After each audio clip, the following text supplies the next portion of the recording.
Hey, guess what, everybody? Go listen to the Break It Down show. It's a nice audio rig you've got here. Thanks, man. Yeah. It's mobile. We've taken it around. We've taken this thing 500 miles away. We've done podcasts on golf courses. It's been useful. Very cool. So do the intro, Pete. Hey, we're sitting in tonight with Speedy Cop, also known as Jeff Bloch. You might think of him as a police officer of sorts, but what we all love him for is his Frankenstein nature of building these crazy cars. Some of the cars include the Honda Accordion, the upside-down Camaro. Dude. I know. The Spirit of St. Lemons. Here's how I can explain it. It's a plane fuselage. It's the fuselage of an actual plane. Sitting on top of, what is it, a rabbit or something? Or An what? 87 Toyota van. Right. So in Speedy Cop's been in the news. They talk about him all the time. He's a national level figure. He just made a bolts and nuts replica of the family truckster from Summer Vacation. That was a lot of fun. The original Vacation movie, Chevy Chase. Was Grandma on top?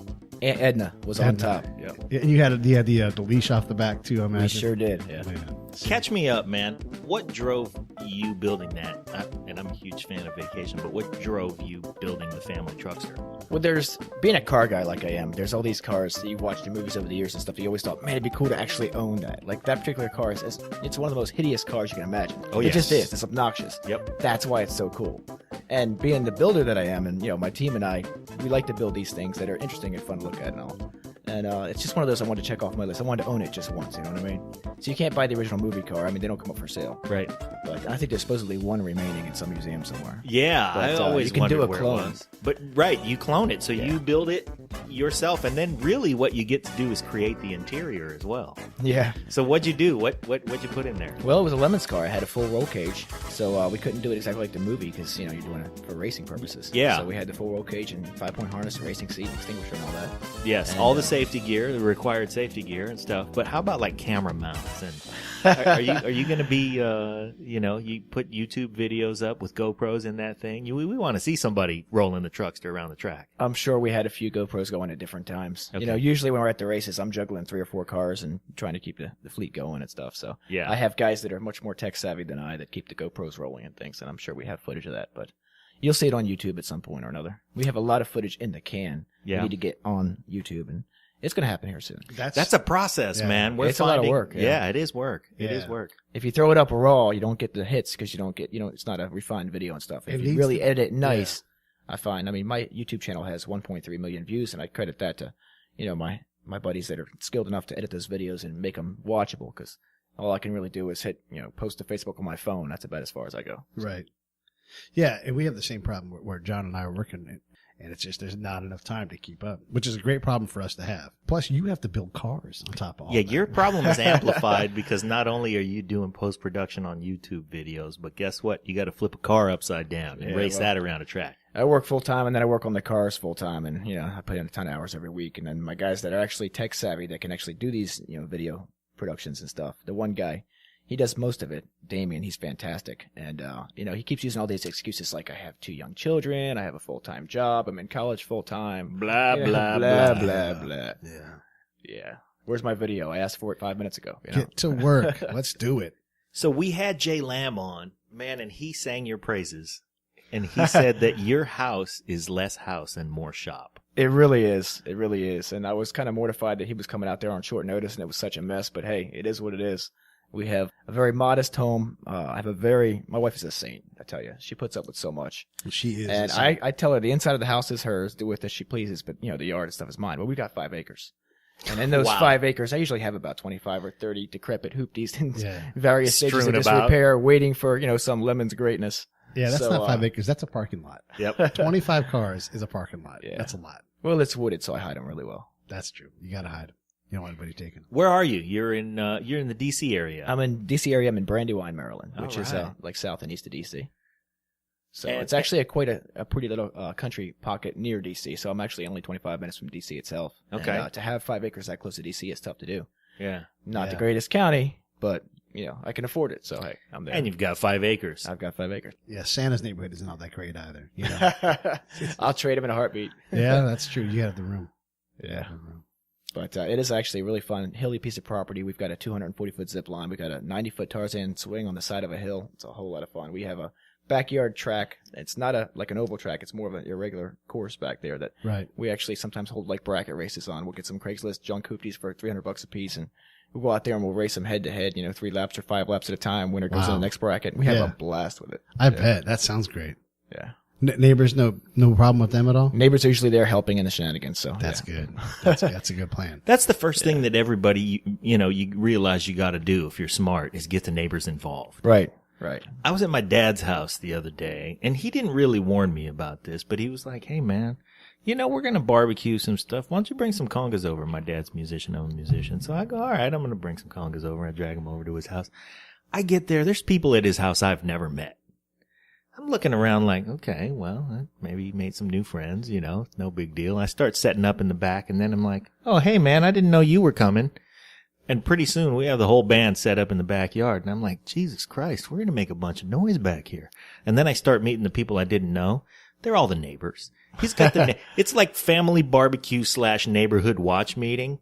And then we're playing at like 10 o'clock at night. And at one point, my cousin, who was, rolled into town, says, man, how are you guys getting away with being outside playing at 10 o'clock at night? We were like, guess all the neighbors are here. Right. So who's calling the cops when your neighbors are at your house helping you zap things together and you got the welders going and everybody's, chops on or whatever everybody's doing? Yeah, we try to be considerate, but it's usually a Thursday night late when we have to roll out for a race. Yep. And we plan on leaving at 8 p.m. and it always turns into like 1 a.m. and we're loading the trailer with loud race cars and we're trying to get the last few things chopped, sawed, extra bars for the roll cage or something. Yeah. We make our fair share of noise. Now, luckily, like I said, I'm kind of out in the country, so the neighbors aren't right on top of me, and the ones that are pretty tolerant. I haven't had any complaints yet, but I definitely push the envelope, so it's pretty good of them to. I bet you're a good neighbor otherwise anyway. Oh, yeah. So, I actually plow the driveways of all my neighbors whenever it snows and stuff. And, a guy's going to plow my driveway, he can get away with a lot of shit. Yeah. You can make noise until God knows when. Well, it's give and take, right? Yeah, it's Yeah, got to be give and take. exactly. Well, the other thing is you got your neighbors sitting in race cars, and they can't get mad at that. You're like, Nah. I can drive your car, and I could just tear it all up to pieces, and you don't care? That's right, I don't care. You're my kind of neighbor, Yeah. Yeah. I like anything that puts people in race cars. I love what As Jay's do I. done because Yeah. it gets us all out there doing things. Jeff and I raced at Daytona together. All right. Man, 155 miles an hour under a rocket ship of a Supra on the Yeah. high banking at Daytona. What an experience. One of the greatest experiences behind the wheel of my entire life. You drove the Supra. I did Yeah. drive the Supra. All yeah. right. Yeah. and Wow. it was awesome. I know it was faster than Dave. Again. Faster than Dave. Well, now Not that anybody was, counting lap times or anything. But Oh, hey. I see. I see. Let's just ruminate for a moment on that particular stat. Did you say you were faster than Dave? Well, obviously. Okay. All right. So Dave is Dave Montoya. He's one That's of my right. teammates on the show. And so if we're gonna talk shit about him, let's talk shit about him. That's right. Dave Montoya is slower than Jeff at Daytona. He'll for be sure. quick to tell you that at Sonoma, he's only like 600ths of a second slower than me. But Slower is as slower does. Right. But at Daytona, you were faster than he was. Let's face it. The car had a little less work to do pulling you around the track. that's his excuse. Yes. So, That extra 100 pounds will slow you down. Oh man. Yeah. That's funny. That's gonna be good. He actually may pop in too. We'll see. Outstanding. We just Yeah. finished our load out for the race, and so he's showering and heading this direction. So we'll see if he makes it. I find ridicule is much more fun face to face. Yes. yes, absolutely. So let's, we'll set the table here. You are in town for the race this weekend at Sonoma. What are they calling that thing nowadays? Whatever you want to call it. Sonoma Speedway. It's the Ars Freeze probably because it's the last race of the year. Yeah, the actual race is called Ars Friesapalooza. That's the Lemons name for the race. The track is called Sonoma Racetrack or Raceway. Yeah. You can call it Infineon. Formerly and yeah. usually known as Sears Point, Sears Point. Yeah. but it was then called Infineon. Infineon. Yeah. and Right, then- right. Right. Now it's Sonoma Raceway. But Next you're here week in it'll be town. something else. Yeah. yeah. Yeah, somebody will buy the rides. They haven't sold the name for the place in quite a while, so they must be asking a fair piece of money for it. What is Infineon anyway? What is that? I have no idea. I mean, they sponsored a racetrack, and I have no idea. It was what the not hell money they well did. spent, apparently. Yeah, I mean, Pennzoil, yeah, we know what it is. Right. Infineon, I don't know. Yeah. So, but you're in town for the race. You got here today. Yes. All right, A little while ago. and Yeah. here you already are. Man, we appreciate you coming in. Oh, it's my Yeah. pleasure, guys. I'm glad you're having me here. yeah, it's fun. Dang So it. Thursday, we have non-race listeners, but I'm sure your race listeners will enjoy this as well. So Thursday, just walk us through the race weekend, because you do a number of these a year. How many races do you run a year? This will be my 51st race. I've started at, I guess April of 2009, May, something like that. Man, that's and, busy. 51 limits races. Now that's 51 races, but also 24 individual cars built, separate cars, not variations of one car, but individual cars. So Individual cars. that is a lot of work, a lot of time, a lot of Holy shit. a lot of wasted energy. I wouldn't call it wasted. It's a pastime. It's a passion for you. It's certainly a passion for me, yes. Yeah. But my team, there are times when they're like, "Oh God, another car, seriously?" And then when it's done, we all think it's worth it. It's fantastic and fun, and the crowd loves it and things like that. We'd like to be the fan favorites. Right. And then I get the next hoopty and drag it in the yard and tell them what the plan is. Like, oh God, here we go again. The wives get ticked off, and the kids are like, "What's Daddy look like? I don't remember." Yeah. Man. We work in my driveway in the open. We actually have a tarp we put up over our heads sometimes when the weather's bad. But we actually work in my driveway in the open because I don't have a shop. I need a shop. Yeah. I'm not there yet. I got to find some sponsors and get a shop. I had a TV deal in the works last year, and it was looking really good. We were going to be on a major cable network. And one day the plug got pulled. And they said, the builds aren't strong enough. And I'm like, what?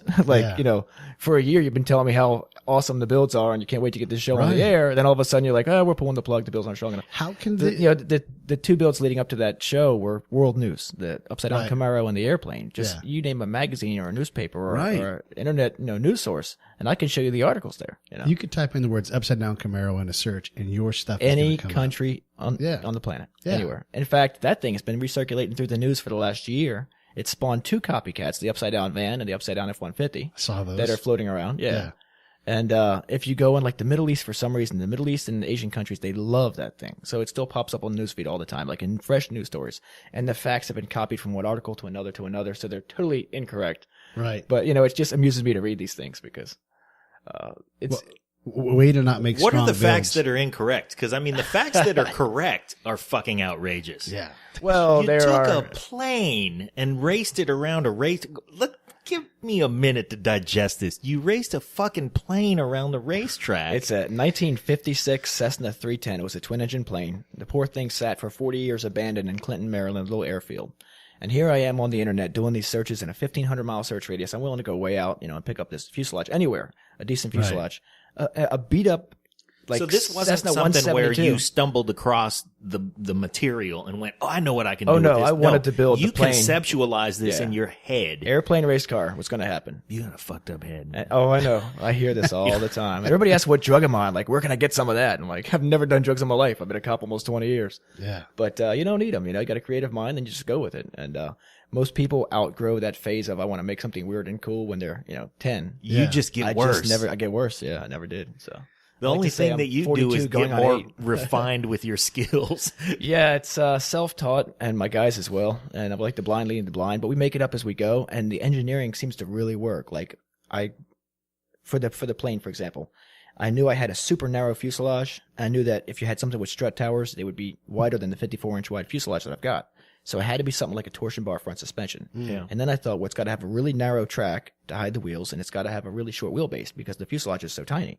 So I said, That's a lot of design challenges. Right. What vehicle can meet all these needs and have a low center of gravity and have an engine that's not going to be in the way in the front and say, It really needs a low center of gravity. Had to have all of that. Yeah. And then the perfect vehicle popped in my head. One of those old, 80s Toyota vans. Sure. Really narrow track, torsion bar front, mid-engine, rear-wheel drive. It worked out perfectly. We cut that poor van down till it was 4 wheels and an engine. There was nothing else. That was it.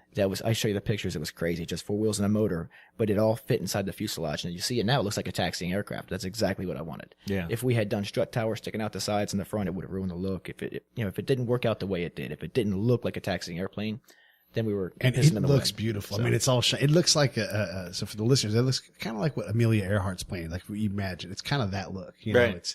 It's shiny, it's silver. I can't imagine it's Man, very it looks fast. like the Spirit of St. Louis. It actually does just over 100 miles an hour, but it needs a little time to get there. It's a 100 horsepower 4-cylinder Toyota. Now, it gets 30 miles to the gallon, and I've been driving it on the street for the last 2 years, and it's been 100% stone reliable. You registered this vehicle. Tagged and insured on the street as a street rod. That's and hilarious. I drove it around Times Square in Manhattan, and I absolutely shut down New York City driving that thing around. It was crazy. Wow. I had it up there for the New York Auto Show, and it wasn't in the auto show. It was outside the auto show for the Blip Shift event that they had going on there. Okay. And those guys are buddies of mine, my teammates, and you Blip Shift T-shirts and hats and stuff like that. Fantastic apparel, racing stuff. So They had it parked out front, and just parking it in front of the New York Auto Show brought the place to a halt. I mean, the crowds came out and swarmed around. Every intersection we came to, people would get out of their cars. They were driving the buses and everything else. They'd get out and walk up and start taking pictures. The light would change. Nobody seemed to care. They would just gather around taking pictures of an airplane driving around the streets of New York City. So it was a lot of fun. Now, as a guy with a career in law enforcement, you have to appreciate that sort of activity. You know, I get pulled over in it all the time, and I'm always like, hey, I don't mind. They're like, we don't know what to do with it, you know? Yeah. We ran the tags. It's a Toyota van. Well, look inside. It actually is a Toyota van. It's just been altered a bit. It's been altered a bit. You see the Toyota steering wheel and shifter and stuff like that. And just That's like finding out the Oscar Mayer Wienermobile is a moped. Right. You know, it's like, what the hell? So you shut down Times Square. Well, we're gonna. By the way, there are links. If you're listening this, there are links on the website at breakitdownshow.com. We'll put links up so everybody can see these terrific vehicles of Jeff's. SpeedyCop.com as well. SpeedyCop.com. SpeedyCop.com. SpeedyCop on Facebook. SpeedyCop on YouTube. Yeah. It's no small feat to put something like this together. It took us about 1,400 hours. Wow. Dollar investment wise, it was actually cheap to do. $2,000 for the airplane. I think I paid $600 for that van, and we were able to scrap some of that. But said and done, even with the new windshield stuff in it now, I think about $8,000. So not a big dollar investment. Right. And I see folks that see it and say, "Man, if I win the lottery, I could do something like that." You don't have to. It's you just have $8,000. You have to work. Yeah. You have Yeah. to. It's elbow grease. But how many hours of work? 1,600? About 1,400 hours. My team and I. So we you're spent talking many 7 late months, nights. 8 months of We did it in straight 5. work. We did it in 5 months, working day and night. We did it over the course of the winter because we had promised. It was Smithsonian Air and Space Magazine was coming out to cover the debut in South Carolina, and that was a hard commitment. So we said, all right, in March it's going to be ready. It'll be at South Carolina for the race, in March. And we had to get it done for that. So day and night, we literally worked in the rain and the snow and the dark and everything else trying to finish this thing. And it came out beautifully, I think. I'm biased, but it did looks come the out. part It when you looks the watch it part. go around the track. It's like taxiing aircraft in the middle of an automotive race, and it doesn't belong. And that's what I love about it. It's absolutely beautiful, and it's so shiny. It's mesmerizing. It is shiny. We were down there for the debut at CMP, and they also had a Ferrari meet, the local Ferrari club, while we were there. So they're over here at the clubhouse with this long row of Ferraris and these rich older guys. And I'd drive past them to go get fuel because we were driving out to the gas station at the entrance to get fuel during the race, and then driving back into the racetrack. And you see every jaw just drop and every mouth open, and like they don't know what the hell's going on. They see an airplane driving by on the access road, and they were freaking out. So I pull in there and I park in their row of Ferraris, and they're all taking pictures and freaking out about it. Guy gets out of a brand new Ferrari, comes running up to me, and he says, "Oh my God, it's the coolest thing I've ever seen in my entire life. My entire life." He's like waving his hands in the air and losing his mind. And I'm like, this guy just got out of a brand new $250,000 car to tell him about the $8,000 airplane that I just finished building is the coolest thing he's ever seen. Yeah. And I actually get that out of a all Toyota the time. van. Right. All the time when I drive this plane. Everywhere I go, I get that. People say it's the coolest thing they've ever seen. Now, my usual response is, you should get out more. Yeah. But it's flattering to hear that. I mean, it's cool that you can build something like that and drive it around for very little money. Yeah. Just time and energy and, creativity. It's just time and energy. It's time and energy. Just 1,400 hours. Yeah. I want to hear about your team. Who's on your team? Oh, I don't want to start naming names because there's so many guys on the team. I'm going to leave somebody off and they'll get butthurt. But I have a fantastic group. We call them the Gang of Outlaws. And there are a bunch of guys that most of them are actually IT guys, believe it or not. These are not like hardcore car guys that, live, eat, and breathe and sleep this stuff. These are guys that just think lemons is cool and think what I'm building is cool and stuff like that and started coming out and helping. Some of them didn't know, a wrench from a freaking socket when they first started. But they're really learning. I've got guys that, look at Dougie Fresh, for example. He wasn't a car guy, really. He was an enthusiast, you could say. Sure. But certainly not. Is that true? Not any kind of a mechanic or anything when he started coming around. His that guy skill is level a was big, very fat, basic. greasy wrench. Right. He is a big, fat, greasy wrench. You're welcome. He was a fantastic help when he was still living there near us. And I mean that he in was the over kindest all way. the time. Yeah. He's a big, fat, greasy wrench you want to give a hug to. But I can't imagine him being anything besides a car guy. He helped build many of those creations for a few years there. The pop-up camper and the Donk and a bunch of others. Yeah. Even the beginning of the airplane, the first day we started taking the wings off to take it from the airfield, he was there to help with that. So.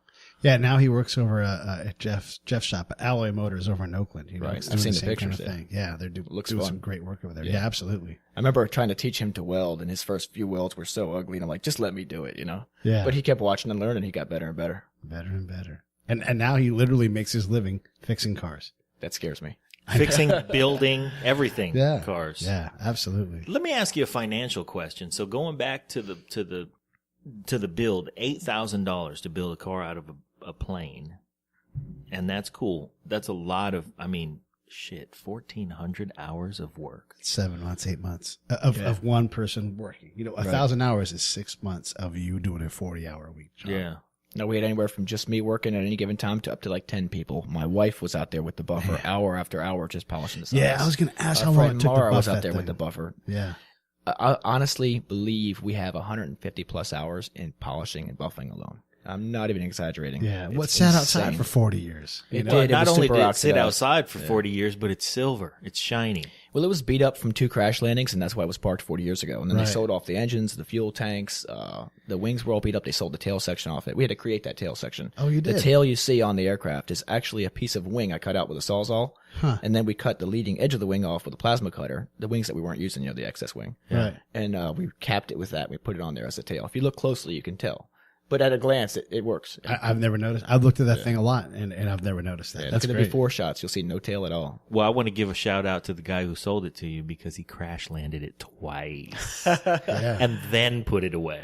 40 years ago. Yeah. And the guy that owned it now, that owns the airfield, it was just abandoned at the airfield for 40 years, so he took ownership of it, and he was going to scrap it for the aluminum. Well, I mean, the aluminum's Right. worth 50 cents a pound, so Yeah. it makes sense. Sure. The 2000 was an absolute bargain. You can't find wrecked Cessna single-engine planes with no cowling or engine or an instrument panel or anything for less than like $5 or $8 grand. Wow. So, yeah, he started off at 3. I hit him with 1. We made it 2, and it was a done deal. Man, The perfect thank you. fuselage, too, for this project. Yeah.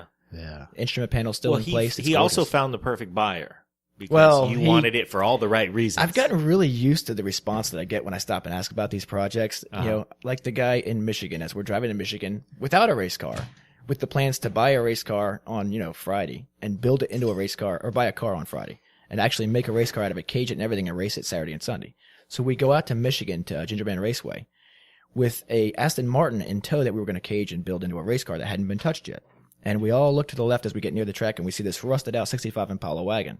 And I'm thinking, that's perfect. And the guys in the car were like, that's perfect. So we stop, try to buy the thing. Guy doesn't want to sell it to us for less than like $1,500. We're like, it's a rusted out. You can see the floor. It's Flintstones. There's no floor in this car. Old 283 65 Impala wagon. Long story short, he agrees to rent it to us for the weekend for $300. Now, I'm used to this look that I get from people when I tell them the plans that I have for the decrepit Hulk that I'm trying to take away from them. Yeah, you can't rent it Yeah. because it's not going to be the same. Well, he So actually what- was fine with that. But Okay. the airplane, he told the guy, I want to make a race car out of your old abandoned Cessna. Yeah, right. Okay. What drugs are you on? I'm Yeah. used to that, Yeah. And then later, he's a huge fan. He follows this stuff on Facebook now because course. he still can't believe it. I actually take the plane because he lives near me back to his airfield sometimes and park it next to like King Air, big, beautiful jets, and watch the guys get out, come over and rave about it, the pilots and stuff. They just think it's the greatest thing ever. So. I wish you had stronger building skills. Maybe we can get you a show. Right? If you did I that. tell you. if only I had original ideas that You're hadn't kinda been done soft. before, Yeah. something like that. Yeah. It'll happen. We actually might start doing webisodes here soon. I think that kind of like Roadkill does. They do a Sure, fantastic that's smart. a YouTube show. And we could do that and be our own bosses. So I didn't finish my financial question. So if we that's right. not to discount the 1,400 hours and the labor and your wife's elbow grease shining the thing up and all of that, because that's the beauty of it. But if we just take the $8,000 investment in personal appearances and whatever else you could do to profit from the absolutely remarkable spectacle that thing is, have you made back $8,000? I don't believe I even have. Yeah. I See guess my that- marketing skills are not that savvy. There's- I'm focused on building instead of marketing myself, and I should have somebody that can do that for me, I guess. But we've talked about it lately. I really do need somebody that knows that the market, and somebody that can line up the sponsors and things like that, because I'm always in the garage working on the next project. That's where you need to be. That's where your genius is. Yeah, Your that's genius where is- your yeah. genius is. And yeah, somebody else is going to do that. And I hope you find that somebody else. So if that somebody else is listening, Yeah. man, If you think you can sell that product, reach out. get a hold of Speedy Cop. Reach I've got out. a lot of ideas rolling around up here in this noggin. I can't wait to execute them, but it's always time and money, So give us one that's down the list a little ways that's not primed up. What's it like?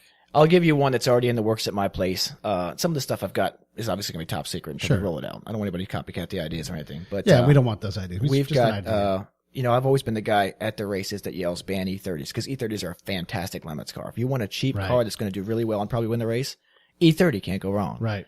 But that's the reason they're so not lemony, in my opinion. I want to see something cool and, ridiculous and different, not yet another E30 BMW winning the race. So That's too much of the problem solved for you. exactly. And the whole thing about the There's love no of challenge lemons is there. right. Throw the problem. Anybody in. go out It's and go all about fast the in an problem. E30. So anyway, I picked up an E30 with the idea that we're going to build the anti-E30. Now, this hasn't been announced yet, so you guys are getting the the world we have the exclusive. scoop. the world exclusive All right, scoop here. But we're taking this E30, we're jacking it up. We're putting an old GM 6.2 diesel in it that I took out of a Suburban. Oh, yeah. Right. It's going in a Chevy, what's it, a 4Runner chassis, 4-wheel drive. We're keeping the 4-wheel drive. Right. So it's going to be lifted. It's going to be slow. It's going to be smoky. It's going to have stacks. It's going to be just obnoxious. Everything an E30 shouldn't be. Heavy, Right. slow, tall center of gravity, horrible handling. And we're going to race limits with it. Nice. And Yes. once we've done that, we're going to take it down the Rubicon Trail. You should take it on the Because it's Rubicon there. Trail. And I don't Yeah. believe an E30 has done the Rubicon. So, hey. Yeah. Well, there we go. sounds couple awesome. of wins, yeah. Yeah. Is it going to have the really heavy articulating axles and all that stuff too? It's going to have the stock 4Runner stuff because Okay. that stuff costs money. Yeah, yeah, We yeah. don't it have costs money. Yeah. Yeah. The 4Runner chassis was free. I got the Suburban for $800. I think I took the motor out and turned around and sold the chassis for $600 to some guy that was going to derby it. So I had like $200 in the motor. Sure.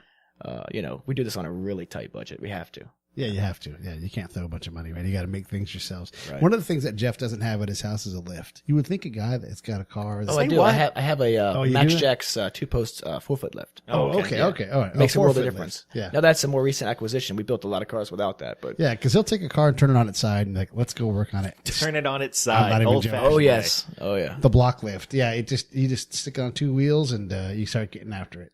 We were talking about Dougie coming out and learning this stuff. The first day he came to my place to help work on a car, we had to strip parts off a Celica. We were going to pull the motor and trans out and stuff as a part Celica.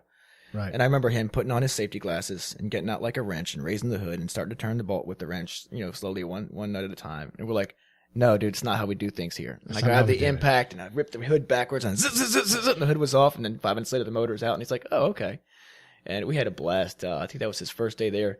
We took because you can't have a beautiful straight Celica body going to this crusher. I mean, you don't Right. leave it straight like that. You take Yeah. all your aggression out on it. Right. We gave him the mall and let him go to town. That poor car was a wadded up little tin can and he was done. He had a blast. Yeah. That's what we want. So Doug is a Yeti shaped person. He's giant, and his name is Strawberry Mountain, basically in German. So it's great. He's a Yep. giant Yeti from Strawberry Mountain hitting your He Celica. actually is the Strawberry Mountain. Yes, he's gigantic. DC Oh. Doug. DC Doug. Hey, so I got 2 questions floating around in my mind. First, what happened to the Impala? Oh, the rental Impala.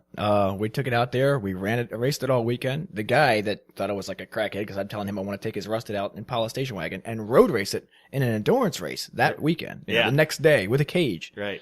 The deal was he wouldn't sell it for less than $1,500 because it had a good frame, had a good power steering, power brake setup, factory, Right. You The don't, body was shot. I mean, nothing nothing you left. need. Just to see the pictures online. It's Right. just crazy.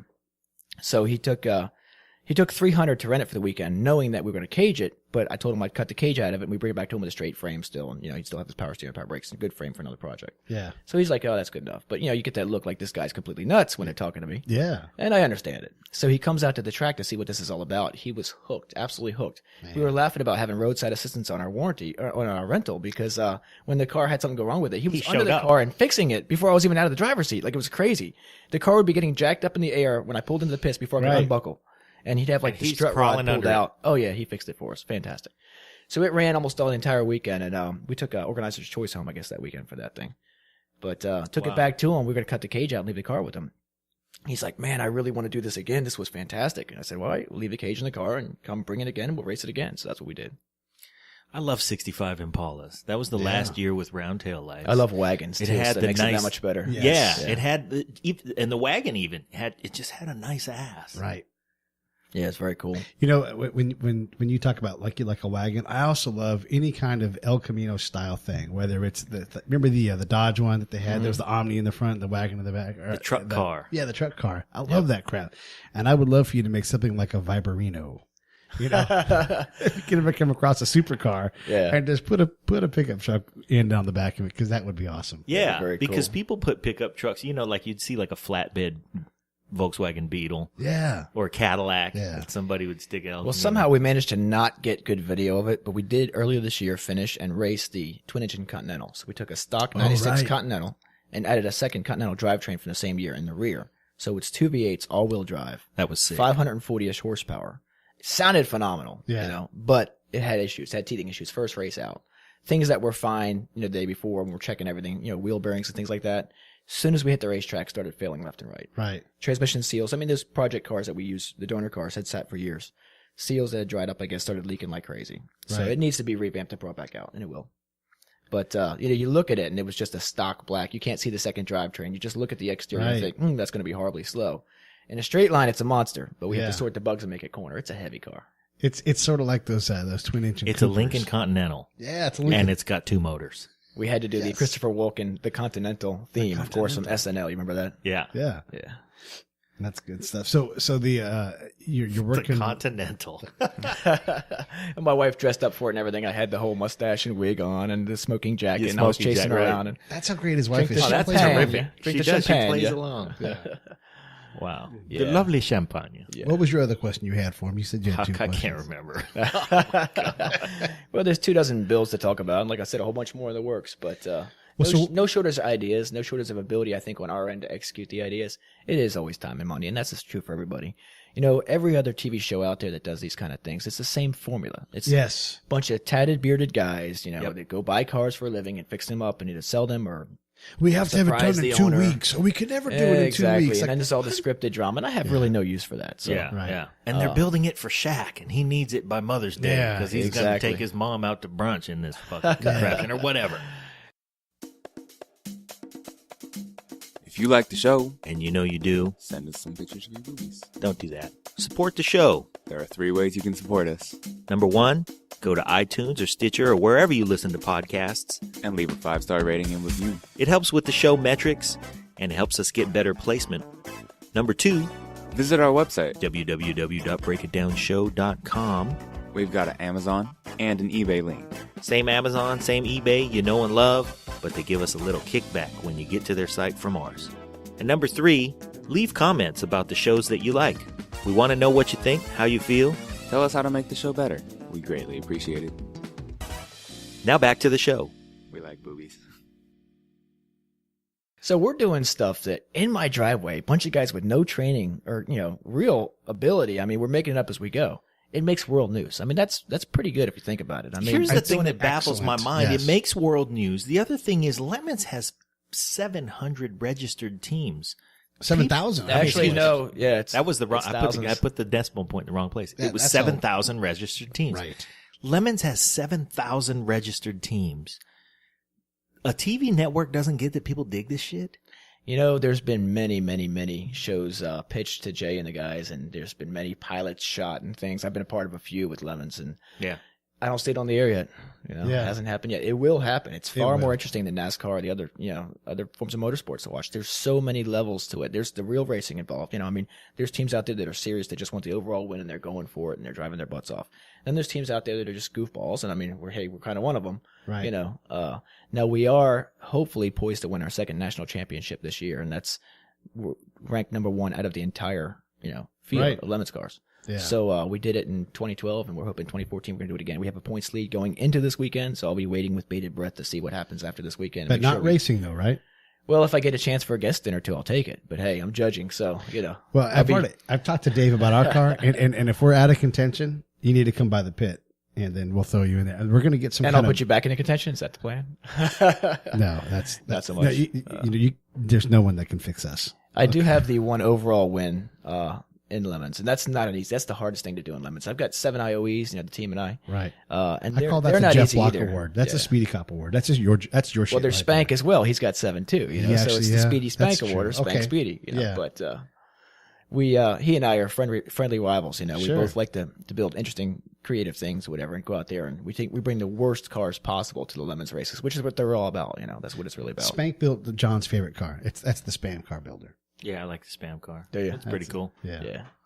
I I think just like it because I love Spam. I Yeah. mean, but it's not an airplane. Fuck. right. Now he does have the And it's not upside down. Anton Lovett, another fantastic Lemons guy. He helped him build the Toyo Hog, the Prius with the Right.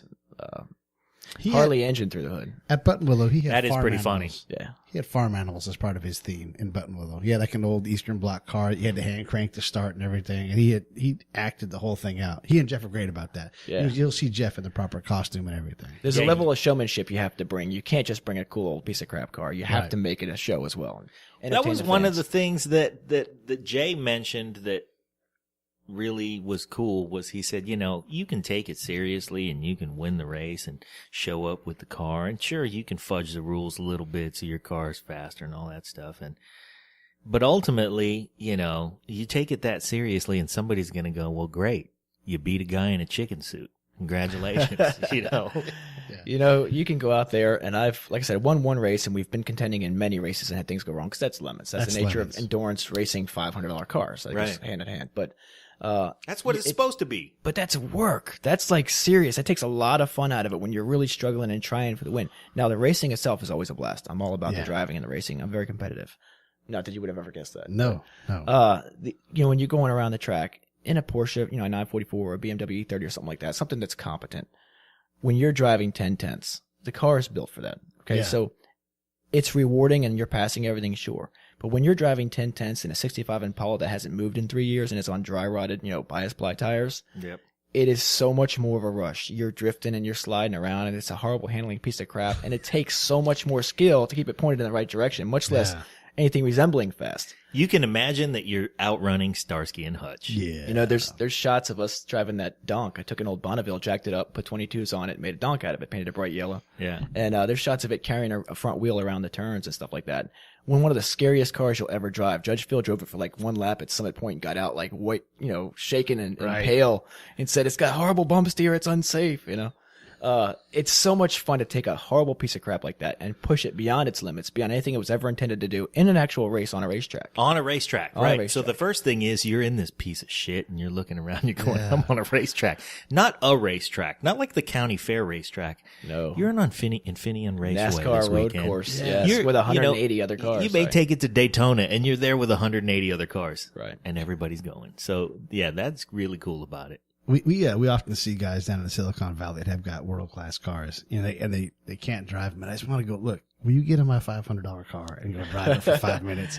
You'll get rid of that thing. Not that there's anything wrong with supercars, but go really drive a car. It's right. It's so much fun to drive, whatever it's going to be. You know, if it's a Pinto station wagon, awesome. Get in it and go haul ass. Cage it and rage, as my buddy Blake says. You know, I've got, just go do it. you know, the pro Randy Popst. And Randy's an awesome guy. You'll see him on Motor Trend TV stuff. He's always out there testing one of their cars. He's won 24 Hours of Daytona twice. Right. He's got more wins, I think, A than anybody but legitimate Richard race, Petty in the U.S. He's just a fantastic driver. He's run a bunch of my cars in these different Lemons races, you know, and I think that when we ran the Lancia Scorpion with the MR2 body Right. at Chicago, that was, back in 2010. He said it was the scariest car he's ever driven. The guy's driven everything you can imagine all around the world his entire life and has, you know, these 100 or so championships. Actual not wins, but championships, you know. He's unbelievable. And then he gets in my car. We didn't know when we first put that car together there were certain key bolts in the suspension actually missing, and we didn't quite get around to, you know, checking little petty details like that. We were too busy putting a vintage Italian body on this wrecked MR2, and, you know. That's part of the fun of the saga of a Lemons race. You've got all these hours. People are ruining their relationships. They're out there working hard, pouring their heart and soul into these cars. And then they get there and they realize, oh crap, we never put the rear main seal back in. You know, every Lemons race, the first lap weeds out the guys who forgot to check the lug nuts. And it's always somebody who put one on, you know, the nuts on one wheel and forgot to bring the impact around to it, and the wheels always come off. And it happens every race. And you always laugh at them, but then there's always that run race where you're that guy. Yeah. And we've been that guy. Oh, and my it's always like, goodness. how do we not know better? We're 50 races in, you know? We always laugh we at have a that guy. checklist for crying out loud. Right. But it happens. We have an enormous checklist. It's completely comprehensive. We go all the way across the nation to go race at Daytona together, and it literally was like a 3-cent part that shut us down for hours. Yeah, Wow. Dave and I under the car pulling the Yeah. trans out. I'll never forget it. It was a lot of fun though, because hey, I was right at home in my element. I mean, that's Yeah. what I do. I get to the track and we have to cobble these repairs out of thin air. Yeah. Hey, I want to be ultra competitive and bring up a petty little detail for a second. Jeff, have you been on Adam Carolla's CarCast? I have not yet been on there. We got him first, you Got him. motherfucker. That's for you, Adam Carolla. That's right. Give me a call, Adam. You can have sloppy seconds. We, Oh, man.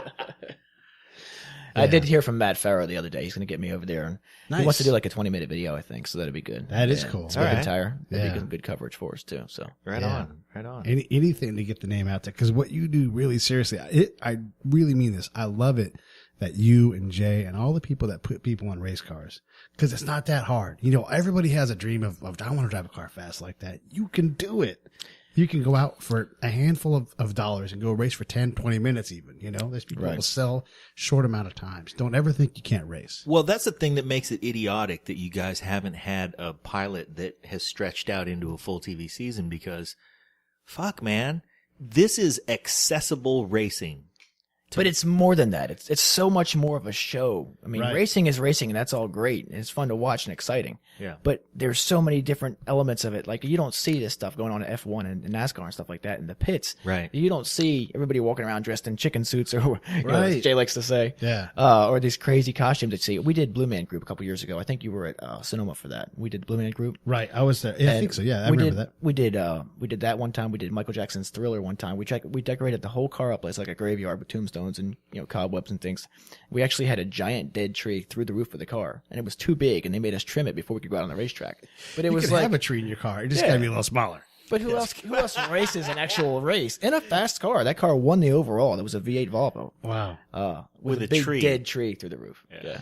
Yeah. No, it's hilarious. Spank was driving a backhoe last race. Right. I saw the pictures. You know? That's really cool. Well, that's the thing. I don't just mean that it's the racing piece is accessible, but it makes the race track just a slice of Americana. Yeah. Fucking get out there. Yeah. You don't have to be afraid of anything. It just doesn't take racing too seriously. It just takes all the fun part of racing and says, here, have at it. Anybody who wants to have at it, laugh at it. Don't be, intimidated by it or scared of it. Everybody out here is out here just, loving racing. Come on out. And where else can you build art cars for actual endurance racing? Like, that's what these really are. That's right. We took a Honda Accord that was a perfectly decent car. We cut it completely in half behind the driver's seat. And then I added it's basically the same as a trailer receiver hitch, right? Sure. Right. You got 2.5-inch square tube that your 2-inch receiver square tube slides into. So I Right. took 8-foot sticks of that, put them together. So this thing telescopes 4 feet in the middle. And it's a Honda Accord that telescopes in the middle. We built bellows for it, put a speaker on the inside with an amplifier, run the wires to the front where the keyboard goes on the hood. Right. And then you have a bench that slides in the front bumper for before the race. So we take all the grade 8 bolts out of the center section so it actually can open up and telescope. And then this thing telescopes 4 feet in the middle with the bellows opening and closing like an accordion. Accordion. Yeah. So hence the Honda accordion. It was too good of a pun not to build the thing, right? Right. But we put on a It great was show. too I mean, good of a pun not to build the thing. You have to. That was the Okay. reason. Yeah. It's compelling. Yeah, it So, is compelling. yeah, we had our the girls had their dirndls on, the guys had the lederhosen on. We had our beer steins. We did a whole Oktoberfest theme. It was in October at New Hampshire. It was perfect. Right. And we put on a good show like that. And you don't see these kinds of shows with these other forms of auto sports. And I love to watch them when I find the time. Yeah. But Lemons is so much more of a complete package because it's entertainment for the whole family. It isn't just cars going fast. It isn't just like the guy's going to watch it and everybody else is going to tune out and go in another room.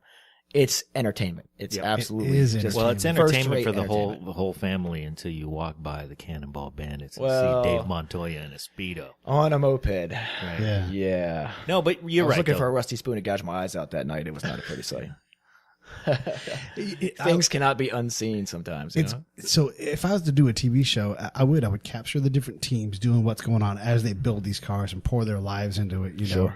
I mean, shoot, I've been a handyman for over a year now, and I've kept on the road racing, so you can afford to do this because I'm moving a couch and I'm not making that much money doing it, but I'm on the track.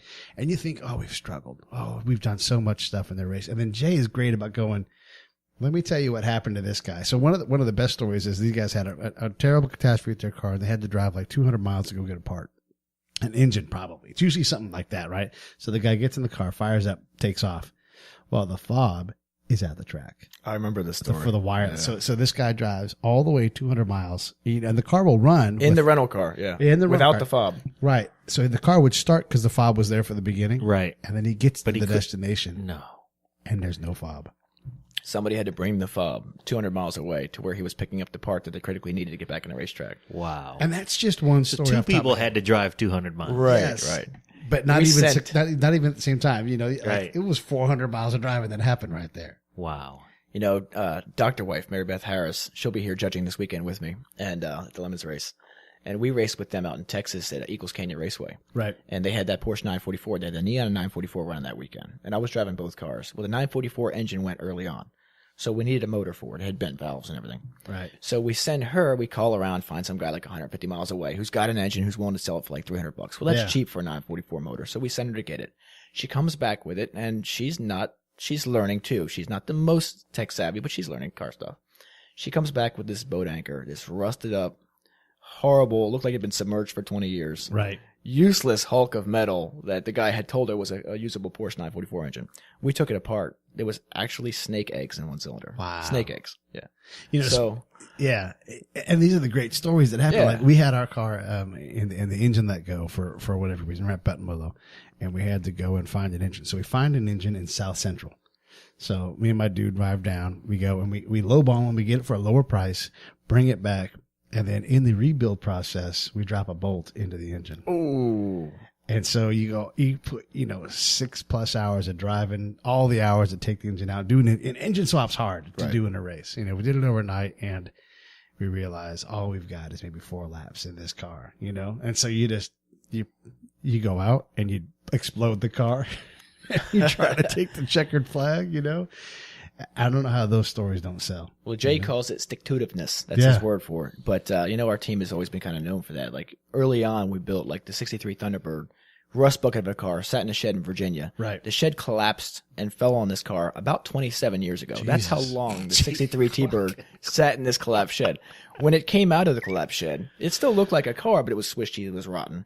I put it on jack stands. It was bowing in the middle. Okay, Wow. It was terrible. Yeah. Now I took the roll cage and used that as like a tube chassis to tie it in all the. In fact, the rear leaf spring supports were coming through the floor, like both sides, completely through the floor. Jesus. So we just said, hey, we'll make new purchase for those off the roll cage. Let's weld some pipes down and we'll make a purchase for that. It worked. The car actually raced pretty well in Michigan. This is, I want to say, was it early 2010, late 2009? Right. It's early on in our Lemon's career. So the trans goes after 4 hours of racing. Well, no shocker that a transmission in a car that sat for 27 years with a shed on top of it would go out after 4 hours of racing. The shed. And we weren't babying the thing either. We were racing it. Right. There's some great shots of it, like leaned way over in the turns, all kinds of like positive camber in the front wheels and sliding. That's the But, automotive equivalent of waking somebody up from a 25-year coma and putting them in the ring with Tyson for 12 rounds. That's a pretty good analogy right there. Yeah, there you go. So the trans is gone. Well, I had brought a C6 transmission because it's a Ford 390 big block, and I'm thinking it's going to bolt right up. Well, everything's different. The starter's different. The flywheel's different. Jesus. The drive shaft is different. Right. One has like a slip yoke, one is fixed, So it wasn't compatible. So we're, 14 hours from home in Michigan, 4 hours into a race with a car that can't be driven and nothing to fix it, and we're calling around. We're in Detroit. The car was built, or outside Detroit. The car was built right near there, Flat Rock or whatever. So we're calling all around thinking we'll find a transmission somewhere. Nobody has anything like it anymore. I mean, it's a 63. It's just too old. Just too old. So we're like, well, it's a rock and a hard place. We never give up. That's my motto. Never give up, never surrender. It's been my motto for many years. So I said, well, what if we just took the trans apart? And it's an automatic transmission. And I've never heard of this being done. I said, we'll try it anyway. We'll weld everything together and make it a big, long drive shaft. And put it back in the car. And we'll just push start the car and just run direct drive, third gear all the time. Why not? Nothing to lose, right? Yeah. We're, 14 hours from home. We did it. And it worked. Holy shit. And for 25 minutes or so, we had the corner workers bowing down to us. Every time we came around, the crowd was applauding like crazy. You said that so fast, I don't know that everybody slow caught that. down What for you a sec did there. was you welded the thing together, direct drive, third gear all the time. You had one The gear. old 63 T-Bird Cruise-O-Matic MX transmission, yeah. And it was fried. And in fact, to do this, I wanted to keep the converter as like, a working converter. Right. But we couldn't have the front pump didn't work and stuff. The transmission was completely borked. So we made a block-off plate. We stood the trans on its end. We filled the converter with fluid, put it back in, knowing that if that fluid leaked out, we were done. Go back on the track, and by God, we push-started it, and it raced for like 25 more minutes, and then the motor went in this big fireball. It was spectacular. Couldn't ask for a better ending to that car. And it was right at the end of the race, too. We had a few minutes to go to take the checkered flag, because it took us 16 hours to do the thing, to fix the thing. Right. But it worked. And you're seeing the key thing here too is part of the race is literally taking the biggest piece of shit you can find and taking checkered flag. Exactly. It does not matter if you win. And matter of And fact, it is a rush. and it's what Jay, and you do what Jay talks about. He's like, yeah, I want to know the guy that can really make a car run. I mean, that's what he told us. He's like, I don't care if you've got money to throw at a problem. Yep. Can you fix it?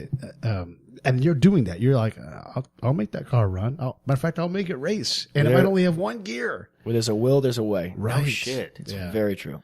I mean, by the way, if somebody wakes me up from a 25-year coma and I open my eyes to find myself in the ring with Tyson, Fuck you. you know what I would like? I'm gonna swing and I'm gonna give him everything I got. But when he beats me, and he will beat me, I want him to punch me. I want him to hit me with an uppercut that flips me over the fucking rope, and I want to land in the crowd. Yeah. I want my face to explode. Right.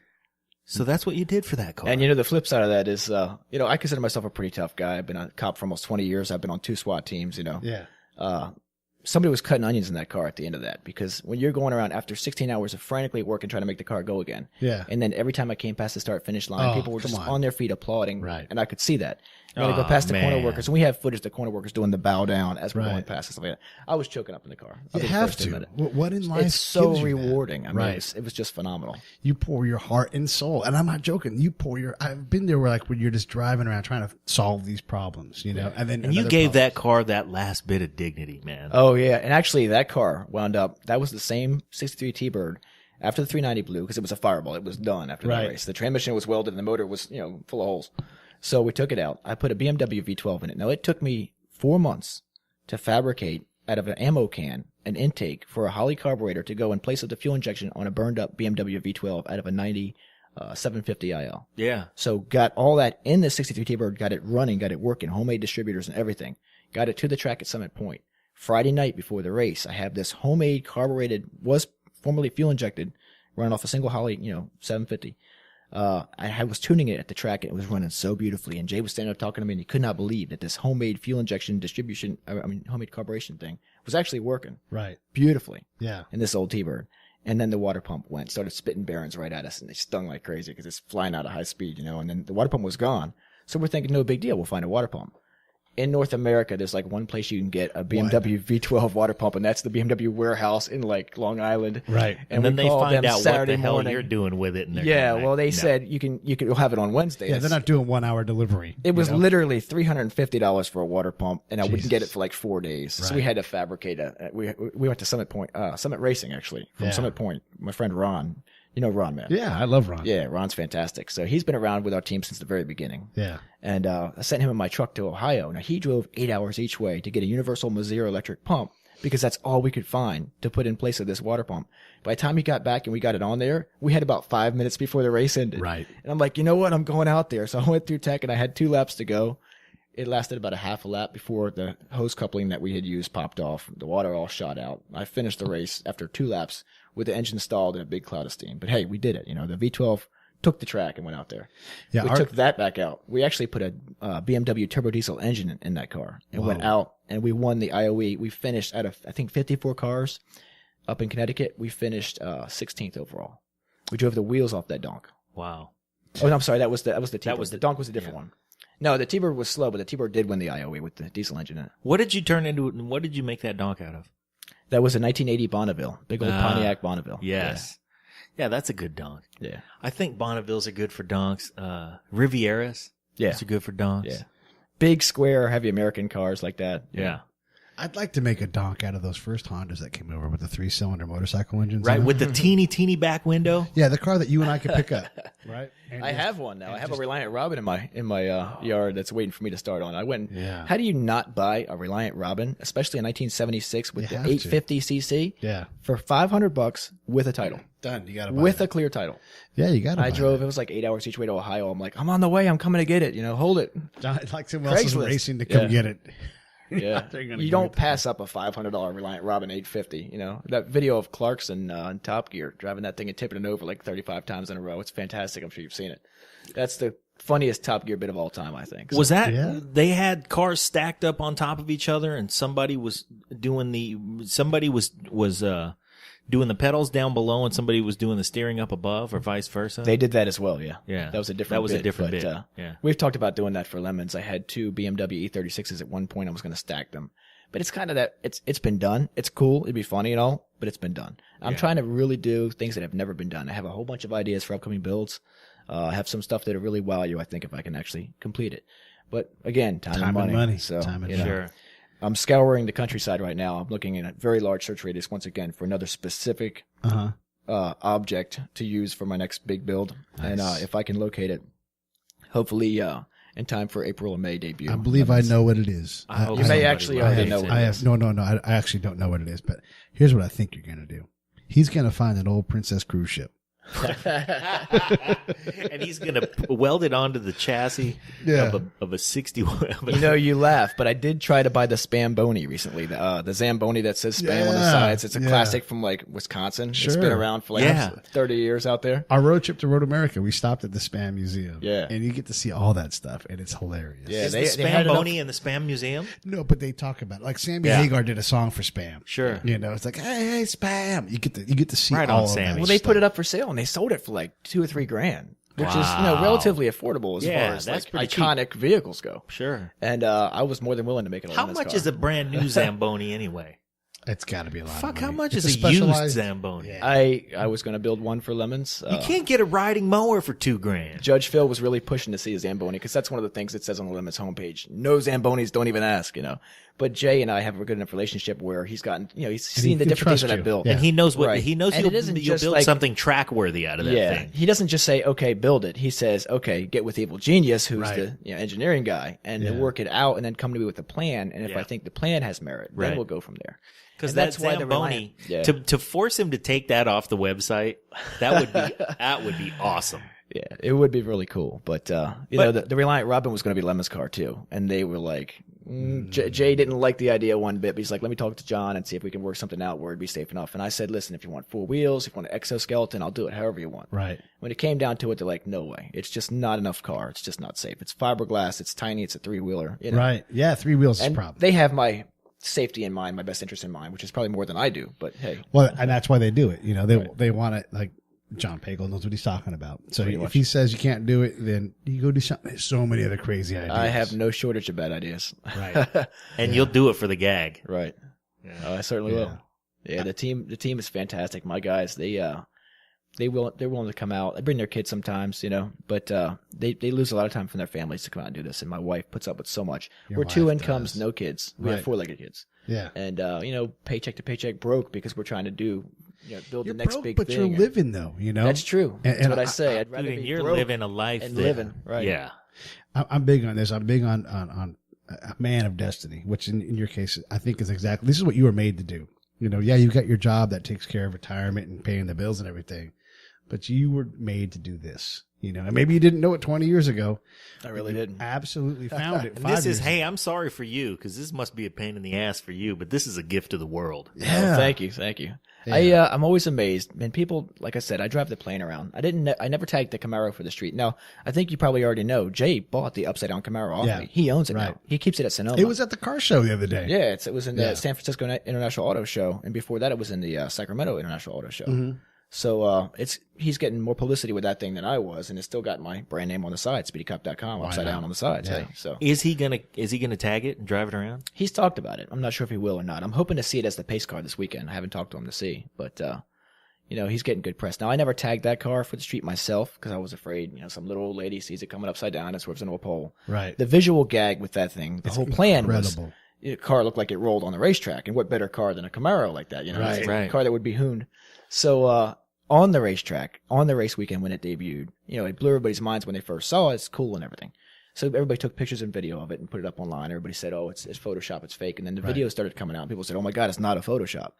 But even the other racers who were there, who had seen it, taken pictures of it, knew about it, kept telling me one after another all weekend. They'd come around a corner and see it upside down on the track, and they would panic and go, swerve "Holy and shit!" brake. Yeah. Yeah, they couldn't help the response. Even the corner workers were saying the same thing. Jay said the same thing. He's like, I know it was coming. I'd like calm myself down, and it would see it. I would freak out.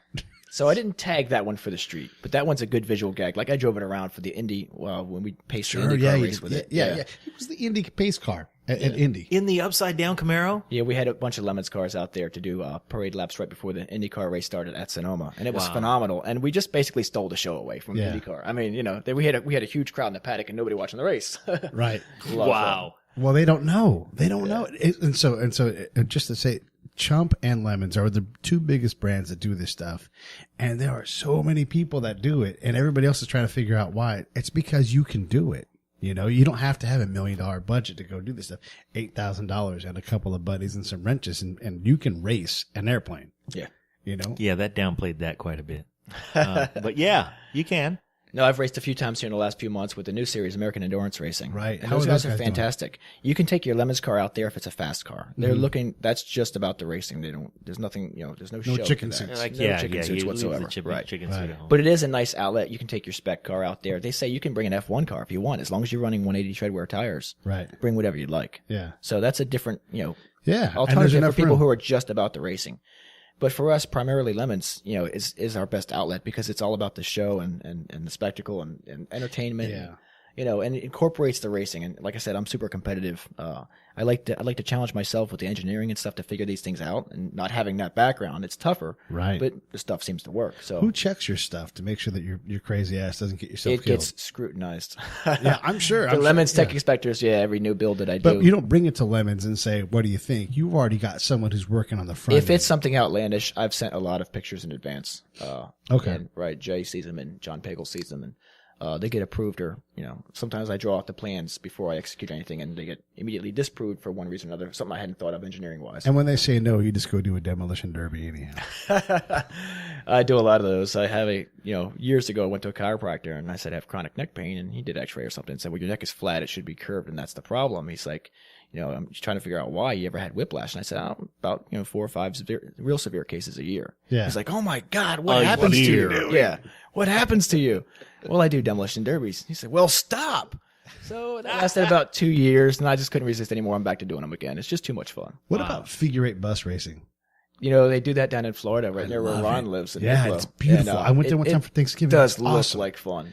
It is I've done good, yeah. like a limo jump where I jumped a limousine in a was it a Chevy Corsica, I think, and I won the whole thing. But I wound up clearing the limo and the landing ramp, and the landing ramp, and it was rather violent. I was actually more sore from that than I would be from a derby. That's a hard landing. Yeah. Yeah, there's a track out there. It's an old racetrack.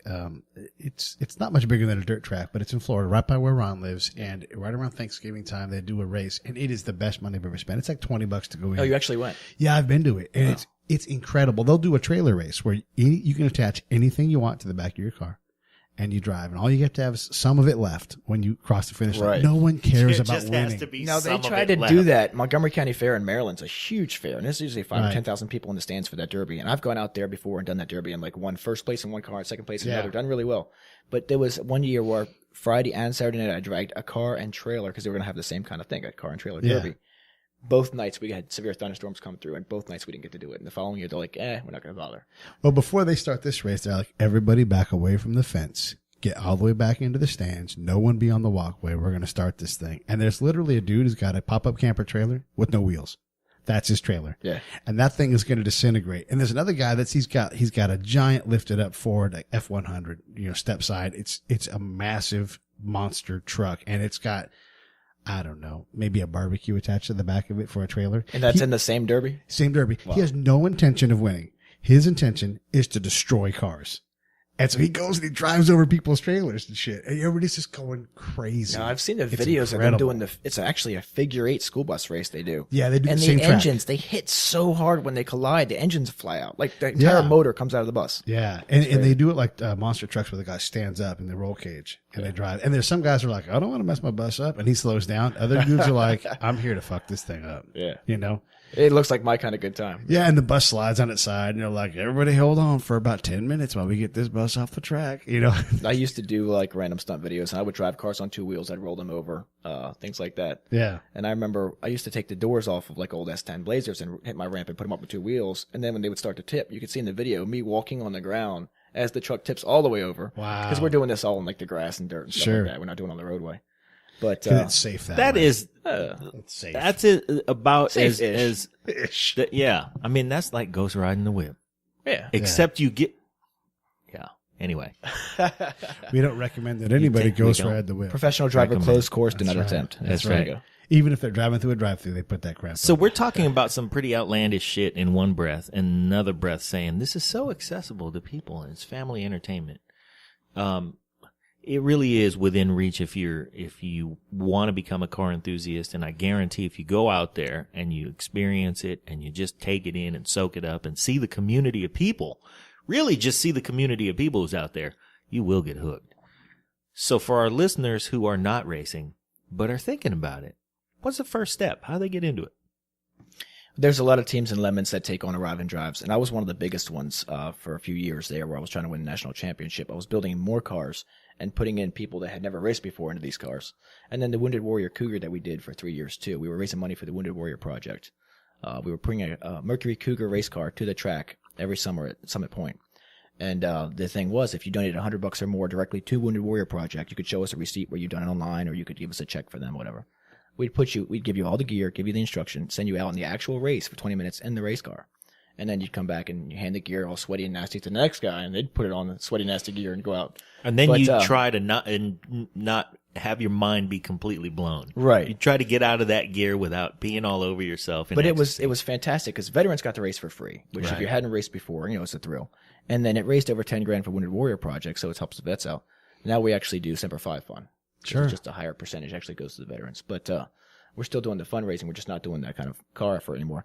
What it was the third year that we were doing that, there was a bunch of drivers in a row that just didn't listen to instruction, and they were causing hazards on the track. And Jay finally pulled the plug and said, listen, anybody that's going to drive this car from now on is going to be experienced. Well, we're not bringing a car and fielding it ourselves and funding it ourselves. Right. For people that are experienced to go out and get free lap time. Right. So we canned that project. But it brought a lot of people into the series that had never raced before. You're putting, I want to say it was 40 or 50 people over the course of the entire weekend onto the racetrack that weren't familiar with racing that came away hooked. Right. There's a whole bunch of Lemons teams that spawned off of that.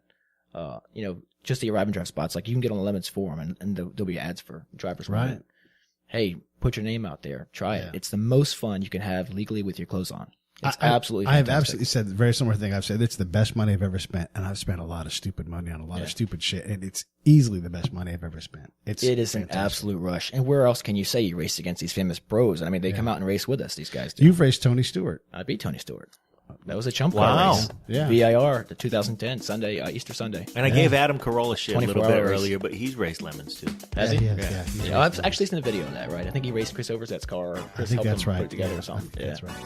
Chris is my brother from another mother down here in California. He's a good guy. Yeah, he is. He's got a whole rig of cars. Hey, since you mentioned the Semper Fi Fund and Wounded Warrior, we're all about those types of organizations, and I just want to throw out a mention to the Navy SEAL Fund. There you go.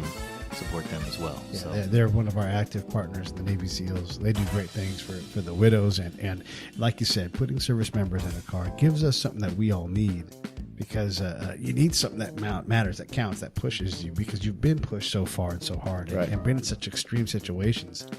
You need something. That'll be adrenaline based, but you need something that make you go, yes, this is worth doing. And there's not that many things that correlate in the civilian world. So thank you for doing that, because I know that racing has helped me get through the crap I've had to get through for being gone for 10 years. Well, those guys are the real heroes, and anything we can do to help them, we always want to do. Absolutely. And if we can have a good time while we're doing it, hey, why not, right? I got a chicken suit. I got a Speedo. Let's go. he does have both of those things. That scares me. Hey, so we've man, that just zoomed by. Yeah. But I want to close on that note, because we appreciate not only all the stuff you're doing so we can all have fun seeing it happen and watching you race, but you're also doing things for good causes, and we appreciate that too. Love to do this again. It was fun, guys. Yeah, absolutely. Yeah. We absolutely will do this again. And man, thanks a lot for coming on. Thanks for having me. You know Speedy the Cop mic is always open. That's right. SpeedyCop.com, but that's kind of out of date right now. We'll get on that. But Speedy Cop on Facebook, updated all the time. Okay, cool. And then YouTube, Speedy Cop videos, I think it is. Speedy Cop videos with more than 1 million subscribers. 1.3 million views, I think. I'm not sure what the subscriber level is right now, but Views, yes. there's a bunch of good videos on there, and there's a bunch more stuff in the works. So gotta follow. Cool. Follow it. Check it out. Subscribe. Thanks, man. Yeah, All right, thank guys. you.